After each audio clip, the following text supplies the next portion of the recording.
আসবো বিস্তারিত খবরে। এন্টালিতে ডাকাতির ঘটনায় গ্রেপ্তার আরো এক। নজরুল হোসেন নামে আরো একজনকে গ্রেপ্তার করা হয়েছে। এন্টালিতে ডাকাতির ঘটনায় আপাতত গ্রেপ্তার নয়, এখনো পর্যন্ত 9 জনকে গ্রেপ্তার করা হয়েছে। ধৃতের কাছ থেকে উদ্ধার 32.5 লক্ষ টাকা। পুলিশ সূত্রে কি জানা যাচ্ছে জানবো। আমাদের সঙ্গে টেলিফোন লাইনে রয়েছেন আমাদের প্রতিনিধি অয়ন ঘোষাল। অয়ন, 5ই মে বেলা 12:15 নাগাদ এসএন ব্যানার্জি রোডের একটা সংস্থা, সেই সংস্থার অফিস থেকে টাকা ভর্তি ব্যাগ নিয়ে একটি ট্যাক্সিতে উঠেছিলেন সংস্থার 2 কর্মচারী। ব্যাগে সব মিলিয়ে 2.66 লক্ষ টাকা ছিল।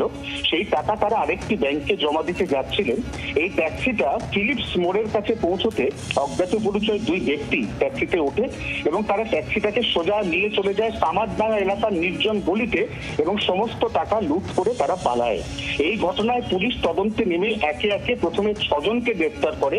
সঞ্জীব দাস, মোহাম্মদ সরফরাজ, রিজু হাজরা, শাহরুখ শেখ, আলমগীর খান এবং আমির উদ্দিন ওরফে গুজ্জার।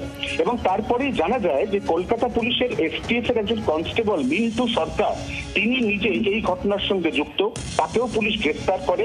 এইভাবে গ্রেপ্তারির সংখ্যা বেড়ে দাঁড়ায় 8 এবং তারপর গতকাল আরেকজনকে এই ঘটনায় গ্রেপ্তার করা হয়। সব মিলিয়ে এই মুহূর্তে এই ঘটনায় গ্রেপ্তারির সংখ্যা বেড়ে দাঁড়ালো 9 এবং এই 9 জনকে গ্রেপ্তার করার পরে এখনো পর্যন্ত 2.66 লাখ টাকার মধ্যে প্রায় 1.5 কোটি টাকা উদ্ধার হয়েছে। বাকি টাকা এখনো পর্যন্ত কার কাছে আছে সেই গোটা বিষয়টি জানার জন্য ধৃতদের কন্টিনিউয়াসলি জেরা করছে কলকাতা পুলিশ। ধন্যবাদ অয়ন। কথা বললাম প্রতিনিধি অয়ন ঘোষালের সঙ্গে।